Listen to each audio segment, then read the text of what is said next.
You look at that little rectangular port on the side of your laptop or the back of your router, Yeah. the Ethernet port. Oh, yeah, the classic Ethernet port. Right. And it just looks so simple. I mean, you plug in a cable, you hear that satisfying click. That click is the best part. It really is. Yeah. The green LED starts blinking, and boom, you are connected.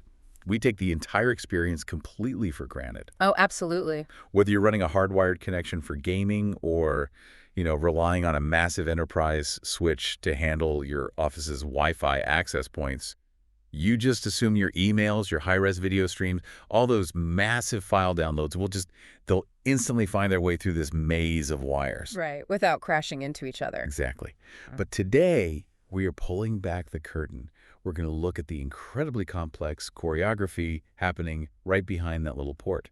Welcome to the deep dive. Glad to be here. For you today, we have an incredibly detailed CCNA network module on Ethernet switching.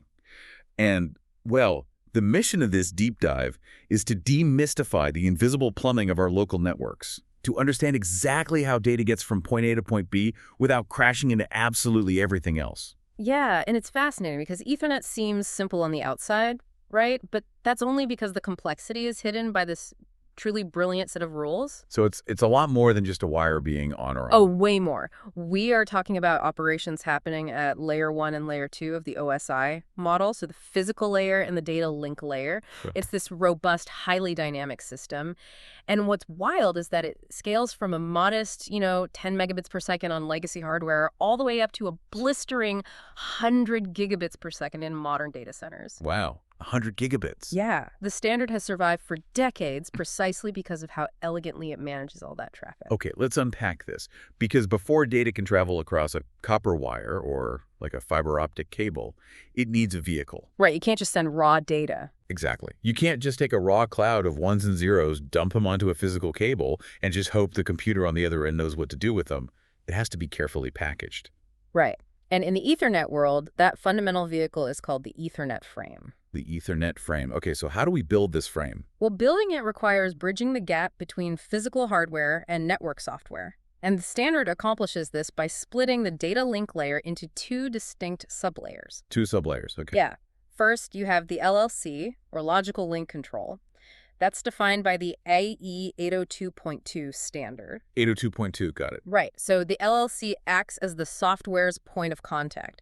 It reaches up to the higher OSI layers, identifies which layer 3 protocol is being used. Like IPv4 or IPv6. Exactly. And it places that specific identifier right into the frame.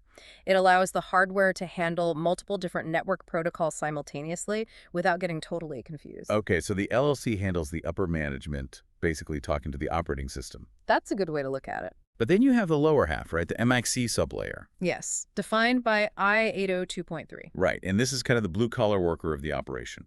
It's implemented straight into the hardware on your network interface card, your NIC. Yep, it's baked right into the hardware. And the MAC sublayer is responsible for the actual addressing, securing media access, and defining the strict physical boundaries of the Ethernet frame itself. And those boundaries are completely non-negotiable. I mean, an Ethernet frame must be a minimum of 64 bytes, Okay. and it maxes out at exactly 1,518 bytes. Wait, so what happens if a switch gets something outside those limits? It just tosses it. If a switch receives anything smaller than 64 bytes, it assumes the frame is a fragment-like from a collision on the wire. Oh, interesting. And if it receives anything larger than 1,518 bytes, it assumes the frame is what they call a giant that violates the protocol. In either case, the hardware just considers the frame malformed and immediately discards it. Just drops it on the floor. Exactly. But inside those strict limits, every single byte has a highly specific job. Let's walk through the anatomy of this data vehicle then, and look at the problems each section actually solves. Sure, let's build it. So at the very front of the frame, we have an 8-byte field called the preamble, and that ends in the start frame delimiter, or the SFD. Right, the SFD. And I really love the concept behind this. It's like a drummer clicking their sticks together before a song, like a synchronized 1, 2, 3, 4. That is a perfect analogy. Yeah, it's basically telling the receiving hardware on the other end of the cable to wake up, synchronize its internal clock, and get ready to catch the incoming data. Because without that synchronization, the receiving NIC wouldn't know exactly where the stream of data actually begins. Which would just ruin the whole thing. Completely. It would render the rest of the frame entirely unreadable. So, once the timing is locked in by that preamble, the frame immediately presents the addressing information. Okay, so who is this for and who is it from? Exactly. It dedicates 6 bytes to the destination MAC address, explicitly stating where the frame is going, and then that's followed by 6 bytes for the source MAC address, indicating exactly where it came from. Right. Next up is a 2-byte type or length field.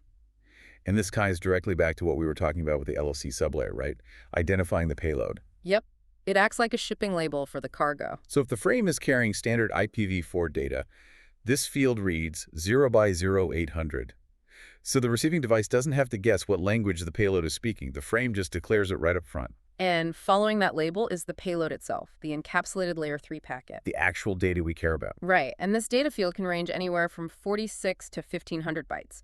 But there's a clever mechanism that kicks in here. Oh. Yeah, what if you are trying to send a really tiny amount of data, say a simple keystroke that amounts to less than 46 bytes? Because we established the frame has to be at least 64 bytes total. Exactly. So the MLAS sublayer will automatically pad the payload with junk data. It essentially stuffs the box with packing peanuts just to ensure the entire frame reaches that mandatory 64-byte minimum size. That's hilarious. Just digital packing peanuts. Mm. Which brings us to the caboose of the vehicle. The 4-byte FCS, or frame check sequence trailer. What's fascinating here is the sheer mathematical elegance of the FCS. Let's hear it. It uses an algorithm called a CRC, or cyclic redundancy check, to guarantee absolute data integrity. Okay, how does that work? So before the sender transmits the frame, it takes the entire contents, runs it through a complex polynomial calculation, and stores the resulting answer in those final 4 bytes. It's like an automatic quality control inspector built into every single package. Exactly. When the receiving device gets the frame, it doesn't just blindly trust that the data survived the journey. Right, it checks the work. It runs the exact same mathematical calculation on the data it just received. If the local answer perfectly matches the answer stored in the FCS trailer, it knows the data is flawless. But if they don't match? If the answers differ even slightly, it means the frame was corrupted during transit. Like, just from a bad cable? Sure. Or maybe a power cable ran too close to an unshielded Ethernet wire and introduced electromagnetic interference. That can flip a single binary bit from a 0 to a 1. Wow, just one flipped bit. Just one. And the receiving switch detects the math error and drops the corrupted frame instantly. That prevents bad data from moving further into the network. Okay, so we've built the vehicle, we've loaded the cargo, we've added the packing peanuts, and we have a flawless quality control system. But building a secure vehicle doesn't solve the core logistical nightmare. Right, finding the destination. Yeah, how does this frame actually find its destination among millions of devices? Because the frame relies entirely on MA addresses to navigate the local network. It does. The MAC, or Media Access Control Address, serves as a 48-bit identifier. 48 bits, that's a lot of ones and zeros. It is. And since parsing 48 binary ones and zeros is incredibly tedious for network engineers, we express these addresses in hexadecimal. Right, base 16 hex. In this system, a single digit represents exactly 4 binary bits.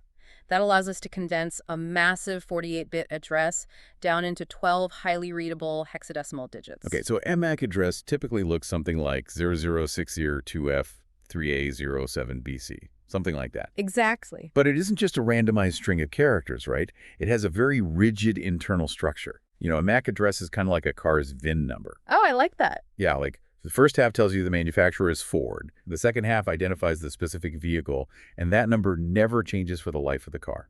Meanwhile, your IP address is just the license plate, which changes depending on what city or network you currently live in. That is a great way to think about it. For NAPC addresses, those first 6 hex digits represent the organizationally unique identifier, or OUI. OUI, right. The IE assigns these prefixes directly to hardware vendors. So Cisco, Apple, Dell, they all have their own specific OUI blocks. Okay, so the first half is the vendor. Right.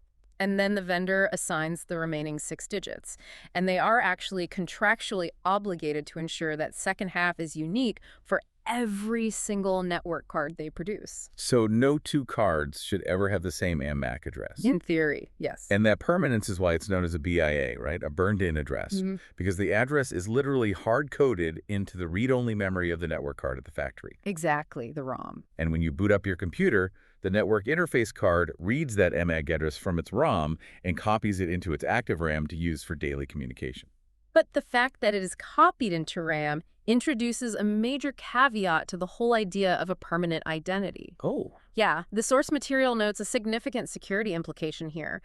While the MAC is physically burned into the hardware, modern operating systems allow software to intercept and modify the MAC address held in the RAM. Wait, really? You can just change it? You can. Users often do this for legitimate privacy reasons, masking their true hardware identity on public networks. Sure, like at a coffee shop. Right.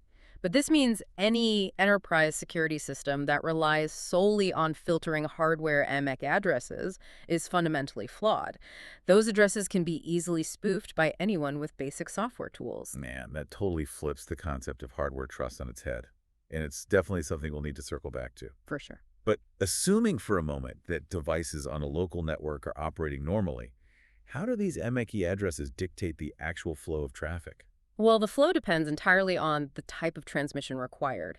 The most frequent is a unicast frame, which is a strictly one-to-one conversation. Right, so this is like my laptop sending a document directly to the specific MAC address of the office printer. Exactly, just point A to point B.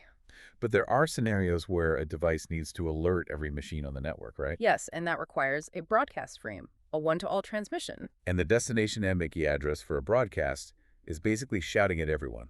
It's literally all ones in binary, which is written as FFFF, FFF, FFF, FFFFFF in hex. All Fs. And every single device on the local network is obligated to receive and process a broadcast frame. That sounds like it could get noisy. Very. Thankfully, routers act as a hard boundary for broadcasts. They will not forward a broadcast frame out to the wider internet or into other subnets. It keeps that noisy traffic strictly localized. Okay, good. And then there's a third way to communicate, right? Right, multicast. It bridges the gap between the two. It's a one-to-a-group transmission. It allows a single device to send a frame to multiple specific devices simultaneously without forcing the entire network to process it. What would use that? It's essential for things like routing protocols or maybe streaming a live video feed to a select group of terminals.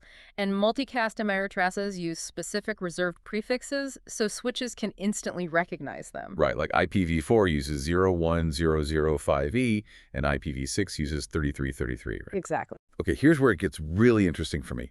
You have a massive office building with thousands of devices, each possessing a unique 48-bit MC address. How does the network physically interconnect all these devices without the traffic just descending into pure chaos? The prevention of that chaos is entirely thanks to the Layer 2 switch. The switch. Right, because early networks relied on hubs, which were completely devoid of logic. A hub simply received an electrical signal on one port and blindly amplified it out of every other port. That sounds terrible. It was a chaotic mess of constant collisions with severely limited network size. A switch, however, has a brain. Okay, a brain. Yeah, it contains an internal database called a CAM table, or content addressable memory. A switch doesn't just repeat signals, it actively learns the layout of the network. Okay, so imagine you wire up a brand new out-of-the-box switch in your office. You plug in 4 computers. At that exact moment, the CAM table is completely blank, right? The switch has no idea who is connected. Walk us through how it learns. The learning process is entirely driven by observation. So when the computer on port 1, let's call it PCA, sends its first frame, the switch intercepts it. Okay. The switch examines the source MSE address of that incoming frame. It notes the address and the port it arrived on, essentially saying, okay, the device with MSE address 000A is physically located on port 1. It writes that down. Exactly. It records that fact in the CAM table. The switch now has a permanent map to PCA. Well, temporary map. By default, it will hold on to that entry for 5 minutes. 5 minutes? Why erase it? If PCA doesn't send another frame in that time, the switch erases the entry to keep the table clean, just in case the computer was unplugged and moved to a different desk. Oh, that makes sense. So the switch maps the network by reading the source DAM. But its ultimate job is to forward the frame to the destination, right? So let's say PCA is trying to send a file to PCD, which is plugged into port 4. The switch reads the destination MSE on the frame, checks its shiny new CAN table, and realizes it has a problem. PCD hasn't spoken yet. The switch has no record of where PCD actually is. And network engineers call this an unknown unicast. Unknown unicast, okay. The switch knows the frame is meant for a single specific device, but the path is a mystery. To solve this, the switch falls back on a brute force method. It floods the frame. It floods it. Yep. It takes the single incoming frame and sends copies of it out of port 2, port 3, and port 4, basically every active port except the one it originated from. Wait, so if the switch doesn't know the address, isn't flooding just a polite technical term for spamming everyone in the building and aggressively yelling, "Is this yours?" It is exactly that. It's a localized shout. But the brilliance of the system is found in the complete round trip. How so? Because the frame was flooded, PCD, sitting quietly on port 4, eventually receives the copy. It checks the destination MAC, realizes it is the intended recipient, processes the data, and then it sends a reply frame back to PCA. Ah, and the moment PCD sends that reply, its frame enters the switch on port 4. The switch catches the source MAC of the reply and immediately updates its CAM table, mapping PCD to port 4. Exactly. The loop is now closed. The switch has learned both locations. Furthermore, because the switch already mapped PCA earlier, it does not need to flood PCD's reply. It just sends it straight there. Right. It cleanly filters the frame, forwarding it solely out of port 1. From that moment on, every subsequent frame between those two computers is routed point to point. That is so cool. The rest of the network remains completely silent and free of unnecessary congestion. It's just a beautifully efficient, self-building map. But knowing where to send the data is only half the battle. Once the switch consults the CAM table, it has to decide how to physically process the frame. It has to make these split-second hardware decisions that fundamentally trade off between transmission speed and absolute reliability. Yes. These are known as frame forwarding methods, and for decades, the standard approach on enterprise switches has been store and forward. Store and forward. In this method, the switch literally waits to receive the entire 1500-byte frame into its memory buffer. Once the full frame arrives, the switch calculates the CRC math problem we discussed earlier. Right, checking the FCS trailer. Exactly. If the data checks out, it forwards the frame. If the FCS trailer reveals corruption, it drops the frame right there before it can waste bandwidth on the next segment of the network. Store and forward sounds incredibly thorough, but holding an entire maximum size frame in memory takes physical time. That introduces latency, right? It does. So if speed is the absolute highest priority, engineers look at the alternative: cut-through switching. In cut-through, the switch essentially says, I don't need to read the whole novel. I just need the address on the envelope. Precisely. So what does this all mean? It's like a post office worker grabbing a package off the conveyor belt, reading only the zip code on the label, and instantly throwing it onto an outgoing delivery truck without even checking to see if the box itself is crushed or empty. A perfect analogy. In the most aggressive variant of cut-through, which is called fast-forward, the switch only buffers the first 6 bytes after the preamble. Just 6 bytes. Yeah, that is just barely enough data to read the destination MS address. The millisecond the switch determines the correct outgoing port from its CAM table, it begins transmitting the front of the frame out of that port, even while the tail end of the frame is still arriving on the incoming port. That is wild. So that provides the absolute lowest latency possible. But it also means the switch is completely blind to data corruption, right? Because the FCS trailer is at the very end of the frame. Right. By the time the switch reads the error-checking math, it has already transmitted the corrupted data to the destination computer, forcing the receiving PC's network card to handle the garbage collection. Exactly. So to mitigate that, there is a middle ground variant called fragment-free switching. Fragment-free, how does that work? Instead of just grabbing the first 6 bytes, a fragment-free switch buffers exactly the first 64 bytes of the frame before making a forwarding decision. Why 64 bytes specifically? On a local network, the vast majority of electrical collisions and physical errors manifest within the first 64 bytes of a transmission. So by buffering just that initial chunk, the switch catches the most common errors without suffering the massive latency penalty of waiting for a full 1500-byte payload. Okay, but if cut-through and fragment-free offer such massive improvements in speed, why don't modern enterprise networks just use them by default? It seems like a no-brainer to reduce latency wherever possible. Well, if we connect this to the bigger picture of modern networking, pure speed isn't always the priority. Network engineers still heavily rely on store and forward today because of what modern networks actually carry. Yeah. We aren't just moving text files anymore. We are carrying live voice phone calls and high-definition video meetings using voice over IP or VoIP. Oh, sure. To keep a voice call from stuttering or dropping, the network relies on QoS or quality of service protocols to artificially prioritize voice traffic over standard data. A switch simply cannot prioritize a frame without reading the entire payload to classify it. Oh, I see. You are trading a microsecond of speed for the ability to manage complex traffic and guarantee reliability. Exactly. You need the whole picture to make that call. And managing that complex traffic inevitably leads to traffic jams. When a switch receives data faster than it can transmit it out the destination port, it has to place those incoming frames into a waiting room. This introduces the concept of memory buffering. Right. And the architecture of that waiting room dictates how well the switch survives under heavy load. The older method is port-based memory. Every individual port gets its own dedicated rigid queue. Right. The fatal flaw here is head-of-line blocking. If a frame at the front of port 1's queue is waiting to go out of a heavily congested port 4, it acts as a roadblock. It stalls all the unrelated frames trapped behind it, even if those frames are destined for completely empty ports. Man, that's like the absolute worst part of waiting in a single file line at the grocery store. Yeah. You are stuck behind someone arguing over a coupon while 3 other checkout lanes are wide open, but you physically cannot move over to them. It is incredibly frustrating. So what's the fix? The modern solution to this is shared memory buffering. Instead of rigid, separate lines, the switch possesses one massive pool of dynamically allocated memory shared across all ports. Shared memory. Yeah, and shared memory is what makes asymmetric switching possible. Asymmetric switching. Imagine a scenario where a massive enterprise database server is connected to a switch port operating at 10 gigabits per second. Oh. That server needs to send a massive file to a standard employee laptop connected at only 1 gigabit per second. Mm-hmm. Right.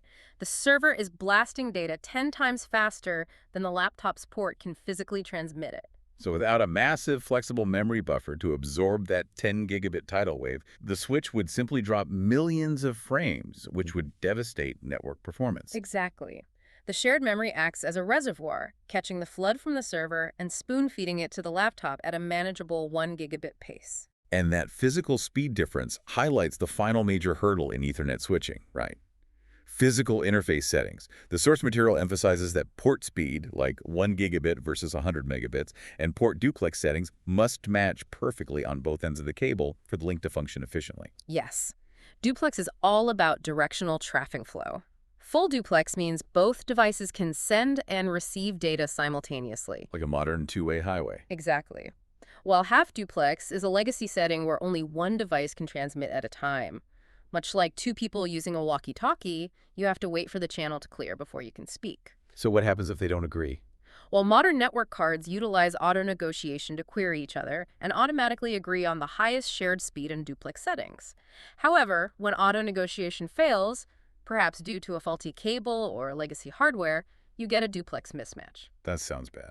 It is. One side defaults to half duplex, cautiously waiting for silence before transmitting, while the other side sits at full duplex, aggressively transmitting whenever it wants. This results in massive artificial collisions and is one of the most notoriously difficult to diagnose causes of severe network lag. It really is a reminder that beneath all the elegant CAM tables and software protocols, we are still dealing with physical electrical pulses on copper wires. We really are. And historically, dealing with those physical wires was a total nightmare of cable management.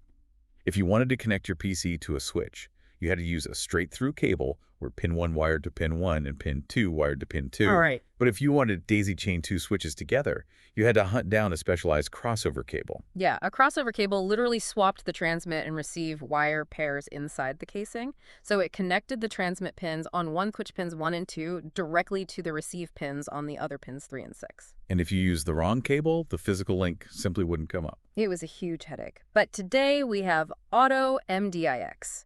automatic medium-dependent interface crossover. That's the one. Right. It is a brilliant hardware feature enabled by default on virtually all modern switches. The switch physically detects the electrical signaling of the device plugged into it and automatically reconfigures its internal pinouts to match. So you can just grab a straight-through cable or a crossover cable, plug it into a router, a PC, or another switch, and Auto MDIX handles the electrical gymnastics so the connection just magically works. Exactly. It's plug and play. Man, we have covered a staggering amount of ground today, looking at the incredible choreography happening every single time you connect to a network.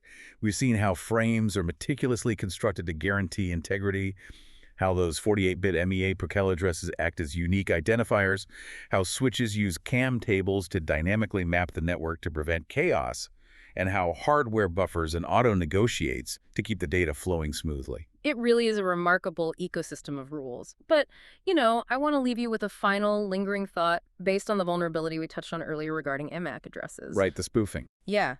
We established that the fundamental traffic control of our entire local network, everything the switch relies on to build its CAM table and forward data to the correct recipient, is built on the absolute assumption that a hardware MAC address is a permanent, trustworthy identity. Which we now know it isn't. Right.